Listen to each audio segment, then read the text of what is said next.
Kinshasa na biso réalité ya banaki réalité ya banaki réalité ya banaki no Buyukite bukuyoka kaka Kinshasa na biso kin eleki partout KNB Kinshasa na biso kin eleki partout Kinshasa eleki partout mikolo neza bino pardon Jima sala yolo karatakate ya on a bien yo Jima mukende umela KNB kin eleki partout rien à dire toi na terre envié parce que kin eleki partout et losako liboso ambongo mosanto azate Céline Don Kardasha isongolo bisous bye bana kin ke bana jako zape so kuta nango KNB Telema qui chasse l'équipe partout Jimmy Mukendi umela KNB ko zape te so kuta nango check ovandi. Mercredi et là mon abalagnon sur le magazine Kinshasa na biso KNB. Ouais, on a toujours pour nos copies sur nos actualités à RDC.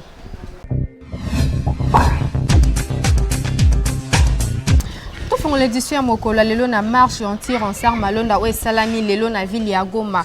Ba élément ya police nationale congolaise ba étouffé manifestation ya ba mouvement citoyen na ba parti politique contre entérinement ya Ronsard Malonda lokola nouveau président ya commission électorale nationale indépendante CENI lelo mercredi na ville ya Goma na Nord Kivu. Ba militants rassemblés liboso ya bureau ya coalition la Muka pour na marché bazalaki dispersé na police na batture de gaz lacrymogène. Oui, une dizaine de personnes bazalaki interpellées na niveau ya rond-point signé na la police toujours na ville ya Goma. Pe maire ya ville oyo apekisaki à la veille manifestation nyonso à travers capitale ya Nord Kivu mercredi oyo. Gouverneur ya ville ya Kinshasa Jantini Ngobila a boyi ba manifestation pro ou contre entérinement ya Ronsard Malonda na tête ya CENI oyo ba militant ya UDPS la Muka PPRD ba bongisaki mokolo ya lobby boza ba détail na commentaire ya Nathan Siata. Jantini Ngobila gouverneur ya ville ya Kinshasa au cours ya réunion moko et salemaki lobby mardi 7 juillet entre ba responsable ya la police P délégation moko ya Lamuka na ya UDPS a interdire ba manifestation respectivement prévues le jeudi 9 juillet au P lundi 13 juillet prochain a évoqué que pays ezali en état d'urgence P ezali possible te organiser ba genre ya ba manifestation ya bongo. Malgré interdiction na ye ba membre ya UDPS ya Lamuka ba lobby bango ba kozala kaka na nzela pona ko protester contre entérinement ya Ronsard Malonda comme candidat président ya CENI. Après refus ya gouverneur Jean-Marc Kabund, président AI ya UDPS Tshisekedi a salaki lisusu sensibilisation moko ya munene via compte Twitter na ye. Alobi boye RDC ezali ni en otage ni propriété privée ya groupe ya batu moko oyo ya FCC bazali ko disposer pour bazali ko sala makambo nyonso sans pourtant ko sala la ba consensus national pe ko foulé au pied ba loi nyonso tout ya mboka.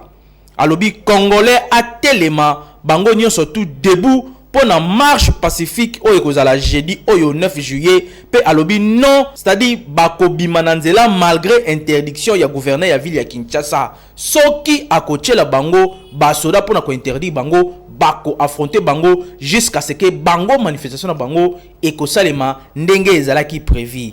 Il faut qu'on signale pe lisusu ke Union pour la démocratie et le progrès social UDPS abimisaki déjà itinéraire na ye ya marche yango. Côté ya bandeko na biso ya Lamuka bango pe malgré décision ya gouverneur ya ville ya Kinshasa ba maintenir kaka marche na bango oyo ezalaki prévu le 13 juillet oyo. Ndenge moko kaka na UDPS coalition Lamuka a maintenir kaka marche na ye lundi 13 juillet oyo ezali koya. Annonce yango esalemaki epai ya Francis Kalombo na issue ya séance de travail moko oyo esalemaki na autorité urbaine ya hôtel de ville ya Kinshasa kaka le même mardi 7 juillet 2020. Pour rappel, ba leader ya Lamuka Katumbi Bemba Fayulu na Muziki babengaki population nyonso bakita na nzela le 30 juillet prochain pour na protester notamment na intérinement ya Ronsard Malonda na présence ya Seni pe lisusu ko telemela ba loi minaku na sakata oyo ute ko bimisa désordre na mikolo eleki na ville ya Kinshasa. En tout cas dossier à suivre. Population quinoise va réagir sur interdiction et gouverneur ya ville ya Kinshasa sur ba marche ya pour ou contre Ronsard Malonda. Reportage à Hervé Zaka. Je peux revendiquer ba droit na biso peuple biso to yebi lobby marche ezali. Bon opinion na ngana yebi ke marche ezali lobby. Biso to yebi ke marche eza pour to revendiquer ba droit na biso peuple congolais. Donc to yebi te o ya zolo bana. Bon, na yebi te ceux qui gouverneur aza intelligent ya koluka koyeba o ezali ba droit constitutionnel. Parce que marche eza garantie na kati ya constitution. Et tant que peuple souverain, il faut se manifester n'importe quel moment. Il faut interdire Azati. Et ce qui est Azawana, a évité que les Apona, le peuple, va voter par député provincial, qui va voter comme gouverneur. Donc, ce qui est aligné à ça, le défi de la population. Que la population, ils aura toujours une bombe atomique. Et qu'il faut s'exploser à tout moment. À cause de la mesure, il y a qu'on maîtriser yango. Aïe ba bien. Peuple congolais a ça la manifestation est pacifique. Ce qui a lingi a provoqué conséquence ya makamunyo so ko salama et ko za na charge na ye. Le lokola ye amoni mboko eza ye bien sûr mboko eza likola ngoto malobi asalo mo ko sala biso pe mais to a défi photo bi malobi. To déclarer ba droit na biso peuple congolais. Pour la décision pour la décision peuple azana ngo peuple toza décide photo bima lobby to ma lobby parce que trop c'est trop jamais to za groupe moko ya au moins il y a 350 personnes banda vraiment ko étouffer peuple congolais vraiment impossible. Problème exacté ce ka yibike to kutana ye ya moni cause to bimeza mabe bon ce ka bito kutana problème exacté to ndibi to kutana ye azana nzela kutana biso to force au peuple. Il y a un individu, il y a un moko, to yebite. Ce qui est, azomona mabe, tina biso bimileza mabe na yebite pour nini. Mais na lingi na kebisa ye. Oyo nyoso ekosala malobi. Yala mutu na ye. Oyo tout ekosala malobi ezala mutu na ye.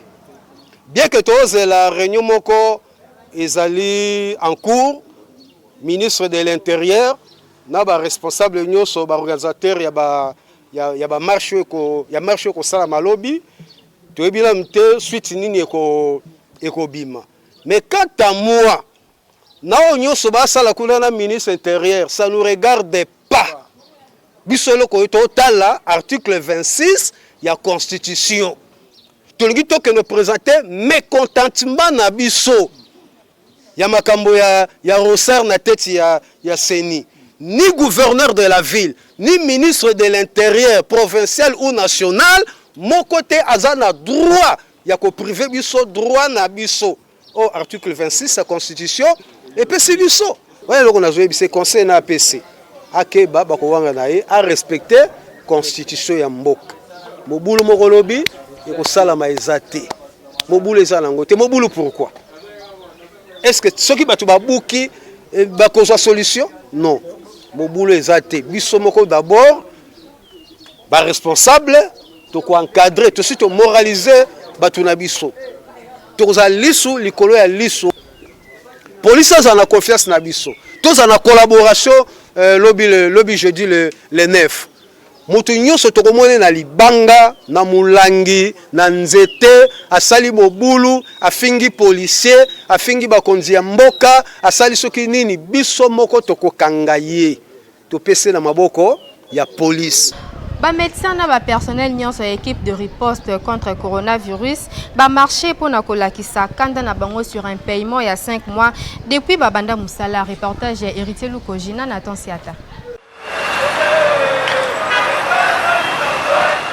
Ebele ya ba millions oyo ezali ko utaka na ba organismes internationaux pour na ko soutenir comité ya riposte tozoyeba te ezokende wapi lelo ba personnel nyonso na ba médecin ya comité ya riposte ba marché on a exprimé désarroi na bango sur un paiement il y a plus de 5 mois qu'au mois et belé ya ba millions de euros contre ba poche ya bato. Boyo ka ba monde balobi. Tokuta maraté depuis plus de 5 ans. La majorité na biso tokuta maraté depuis plus de 5 ans mais to sala na l'état to yaka mikolo nyonso. Ba marche oyo bozo mona boye ba marche banda année passée na février. Tokutana na mukonja mboka atinda ki ete ba service na ye, c'est-à-dire ministère de santé, ministère du budget ba futa biso. To sala ba atelier, to kenda ko sangana na bango, to sala to tala fichier ba médecin oyo, il faut ba pesa bango mbongo. To sali ambala liboso awa na immeuble intelligent, to ke to sali na fonction publique, to ke na bibwa, to sali 3 semaines pona ba futa biso. To ye na babilo ko na nyoso to laksi ministre aboyango. Azongisi biso na INPS. Toke lisu to sangani to sai lisu 3 semaines. To pesie aboyango lisu. Ministre de santé. Yemoko ba fictif to panzi ba liste wana nyonso to longoli ba fictif nyonso to longoli ba o baza wana baza ba vrai médecin. To kolala libanda lelo. Bana to sa garde bana 2014 sa garde. Madame Kobo, ça fait même pas 10 francs.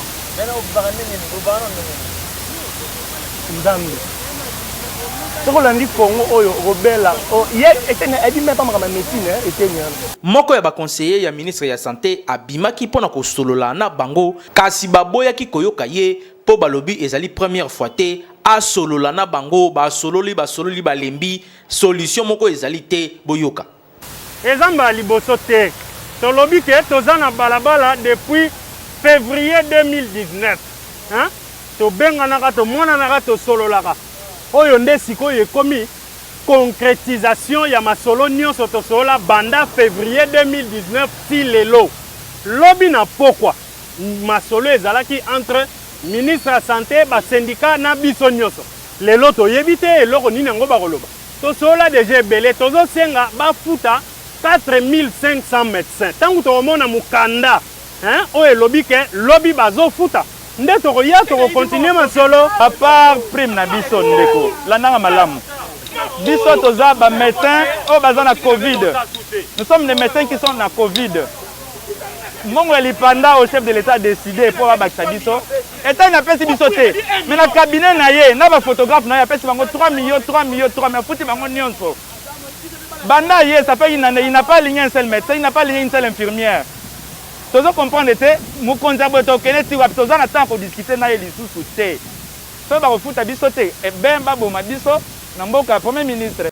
Basengi na président de la République atalaka na bango po banda pa banda ki koloba ministre ya santé a boucha matoi ayoko ka iloko te akoma na okende kotalaka ba chantier na este na place à s'occuper convenablement na équipe o bazali ko sala musala. Po yango ndeza battribution na yeko kamwa. Kinshasa eleki partout.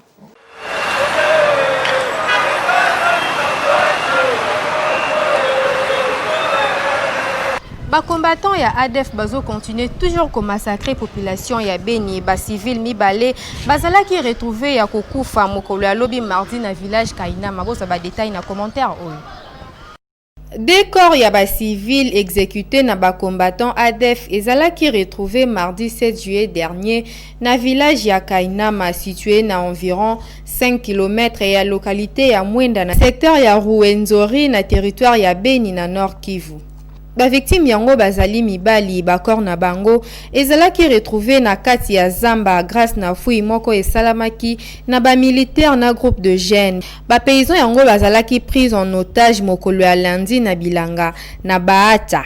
Bazala ki au nombre de 3 mutu moko mususu amonanité selon source moko locale. Na kanda wana ba habitant ya Mwenda ba défilaki na journée na ba corps ya ba victime avant bazala disperser na ba force de l'ordre. Ezali énième découverte macabre ya ba corps na région Oyo. 9 depuis mususu ya batu Oyo bazalaki enlevé ezalaki découverte le 19 juin dernier na village voisin ya Baata. Ba victime bazalaki également enlevé na ba combattant ADF na Bilanga.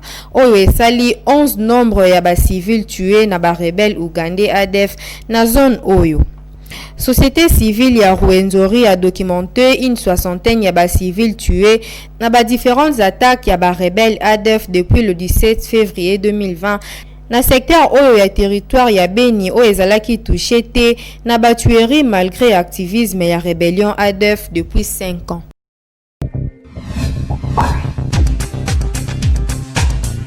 Na cadre ya kosunga peuple congolais Beltesco aina miliki ya sika qui rigole avantage ozote kama partout na ville ya Kinshasa. Beltesco toujours kaka na rythme na ye ya kosunga mabota amemeli bino lisusu produit ya sika tunanga nini ndeko Kerrygold avantage miliki ya solo lait en poudre instantané avec graisse végétale ezali en sachet pe ezali en boîte mususu ya 400 grammes na ya 900 grammes na ba sachet ya mike ndimela ngai mona mama eza na goût ya kosakana te calcium o epesaka makasi surtout na bana ya mike bakisela yango vitamine APD ezali koteka ma partout luka yango na ba boutique ya mike na Zando pe na baligado ya bakoya baveni na bino eza wana mobimba lelo miliki ezalaka lisusu luxe te grâce ya Beltesco na mbongo mukie omeli miliki na yo ya kitoko ya mabele ya ngombe fini ba mai ya lobo o mbongo kosoma miliki ezate mwana mama yebela miliki etikala lisusu luxe te ata na mbongo mukie o tolobaki te toyebisi yo ozana besoin komela miliki Kerrygold avantage yango yo bayeli yo eza na goût ya kosakana te meka okokangama. En tout cas Beltesco vraiment mosungi ya mabota.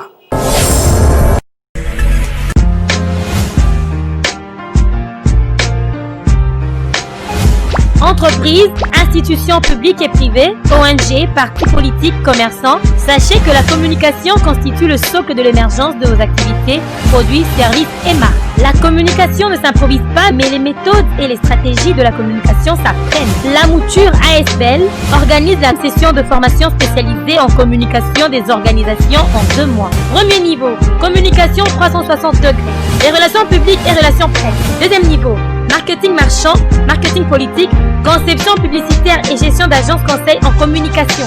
Venez apprendre les méthodes pratiques de la gestion de votre organisation avec les formateurs hautement qualifiés et expérimentés.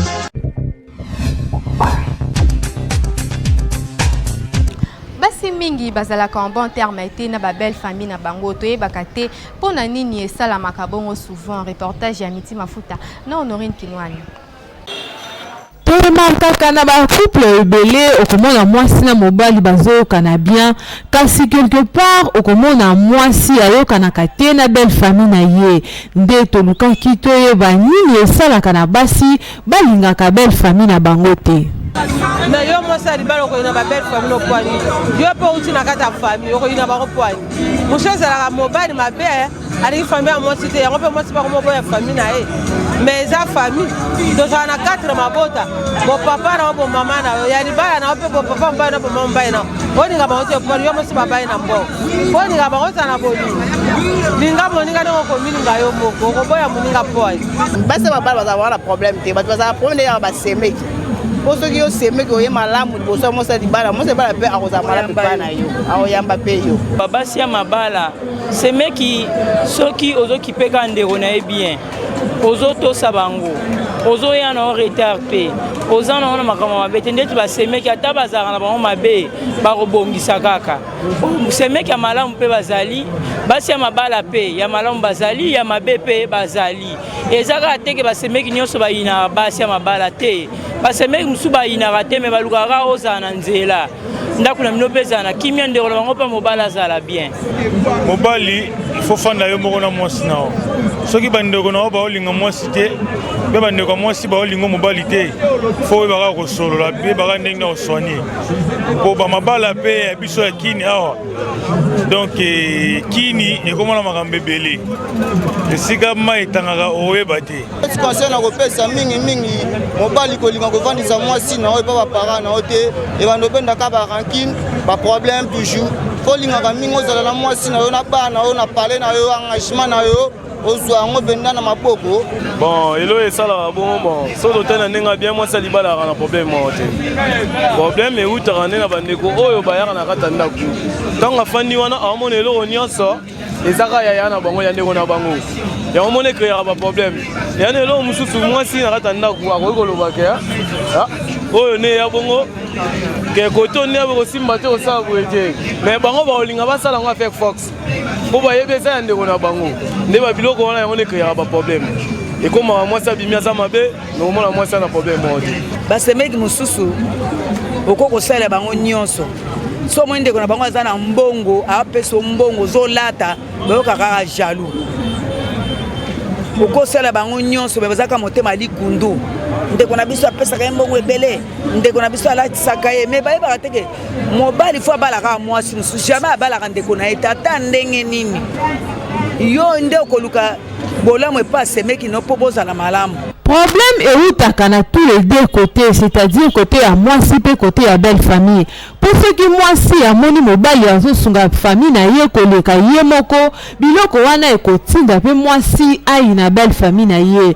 Pe na côté ya belle famille ezalaka mingi soki mwasi aza na ba comportement ya bien te okomona ata amoni bandeko ya mobali ba ye azu biloko akimisi azu elongi akangi biloko wana pe etindaka belle famille ba na mwasi ya ndeko na bango kasi tokoyebisa bino ba mama bobongisa nanu ba comportement na bino envers belle famille na bino toboyi te ba problème ezangaka te na ba famille kasi yeba kaka ndenge nini ya koje kote na bino pe bandeko ya mobali boyeba pe ndenge nini ya kotretaka basi ya bandeko na bino surtout soki oza mwana mwasi nde ozosala bongo yeba pe ke yo pe okokenda kaka na libala okokutana kaka na oyo yo ozolona sasa eleki partout.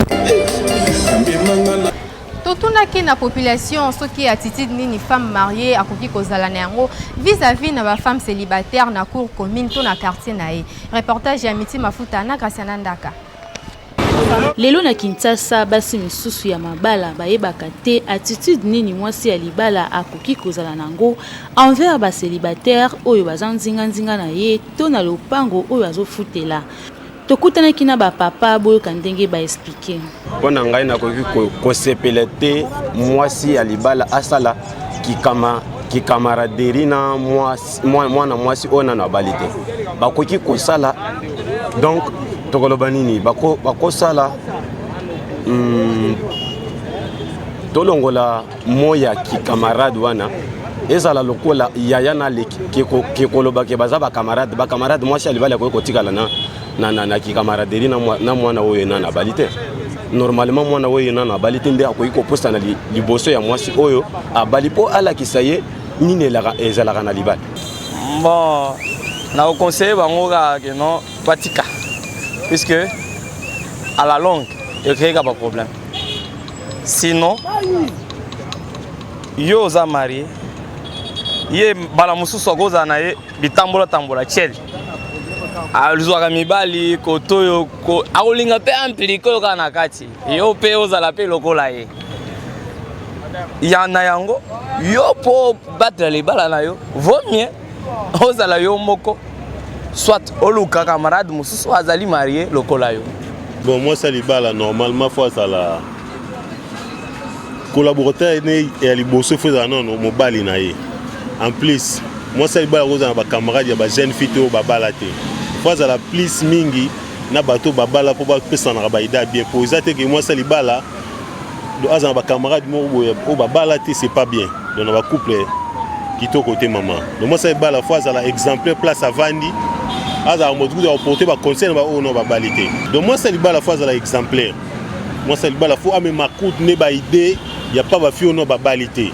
Même ça bon qui ko ba les a bien vous avez sur 2 3 4 balles les gens à tina monter moi si valeur à moi c'est zanda walibala valeur à moi c'est zate que aux shida au bona non le valeur à moi c'est zanda walibala pas plus avoir conseil ndenge ya balaki de faut bala nanzia ne poko bala ndiza valeur à moi si to vanda ka na mapango to mwana ka basi ya libala to mwana ka na basi o babali nanu te mais question na ko répondre ngo par rapport ya comportement otomonaka pona ngai nazo profiter na occasion oyo na pesa conseil na bana basi nyonso babala o bazana mabala que mwana mwasi oyo nano abali te akoki kozala camarade na yo te kobandelelo ti lobi mais aza ennemi na yo te bonjour bonjour soki atuni yo question répondre ye mais camarade o boyeboye ki camaraderie entre mwasi ya libala na mwasi abala te mpo na ngai eza te. Mama yebaki mwasi ya libala il faut ozala modèle pe ozala exemplaire et pas ya basi oyo nanu babali te, c'est-à-dire mwasi ya libala koswana swana to ko créer ba groupe pona kovanda kana ba célibataire eza malamu te. Ba maman oyo bozala kana attitude ya malamu te envers ba célibataire to na batu oyo bazala kanzinga nzinga na bino bomeka ko changer pour mwasi ya libala abonga na buzoba te. Kinshasa eleki partout. Na cadre ya lutte contre discrimination tokendaki kotuna na bakinois soki mwana na yo aye na mwasi to mobali ya ndundu alingi abala est-ce que parents okondima? Reportage ya Hervé Zaka na Honorine Kinwani. Tangu toyaka na mokili to tobotamaka mutu te ayebaka lolenge nini ye akozala. Okomona mutu soki amoni ata ndundu na nzela, réaction na ye ekozala bien te vis-à-vis ya mutu wana. Soki kutu azomata mutuka moko na ye, akolinga ta kofanda pembeni moko na ye te po ayebi aza ndundu. Kasi totunaki na ba parents soki mwana na yo ya mwasi to ya mobali ayeli yo ndundu po babala na réaction na yo ekozala ndenge nini, okondima to okoboya.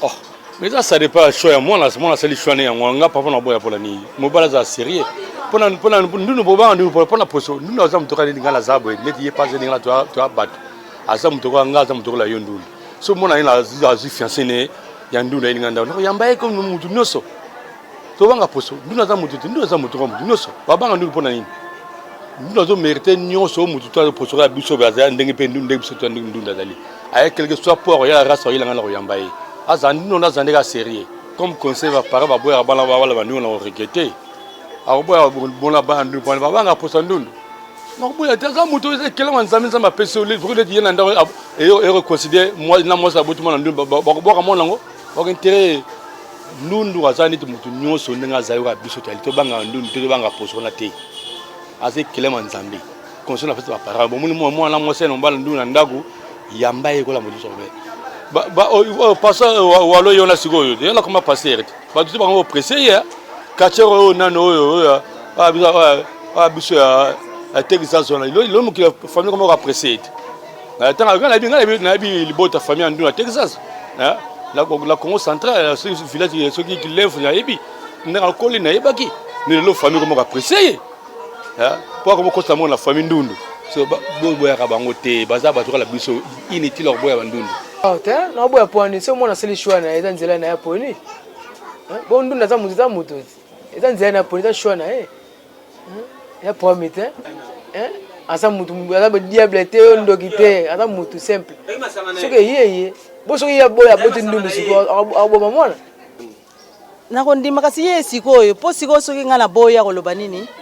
Ngai na boyi mwasi na ye. Kasoki na teli ngai mama na ki mutu boye na kolinga na ngate po bandundu wana bazala makambo ebele poso wana ezala ngo ya mabete ezala ngo bien kasi na ki mutu boye moye na ndimizate kasi soki to teli mususu eza shwa na ye pole na ko boya lobi nzamba la kisinga yi mwasi wana siko mama boyi mwasi wana ozomona ke eza kitoko non ndima non boya te parce que ye mo ka moni ndunda sepeli na ye ya yelinga imwana boye zete po mo mta sepene po ndundu pe azaka ndeti biso batozati ndenge biso tozande pe ndunda zali mwana boye zate soki ya sepele na ite wande sava mais lokola imo ka sepene na ondima na bako ko boya ndundu te po ndunda za mutu ndeti biso kande biso za makila biso boye pazande mwana biso za mutu akoboya ite nzambe mutakelie ayebi ke aza mutu toza mindele to abatu mwindu toza pe na ndundu nzambe mu mutakelie ba meti pe bazali nzamba kelie mwa eba boya ye ezate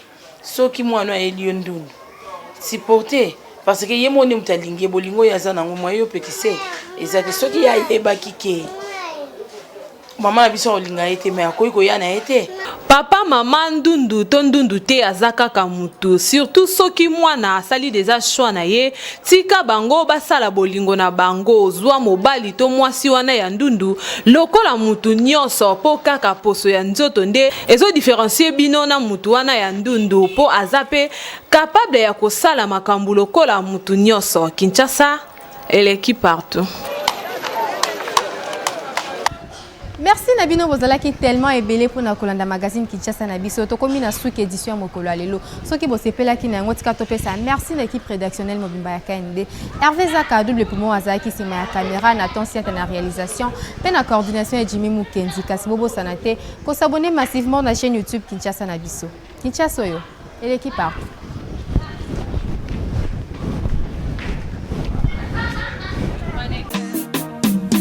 Magazine,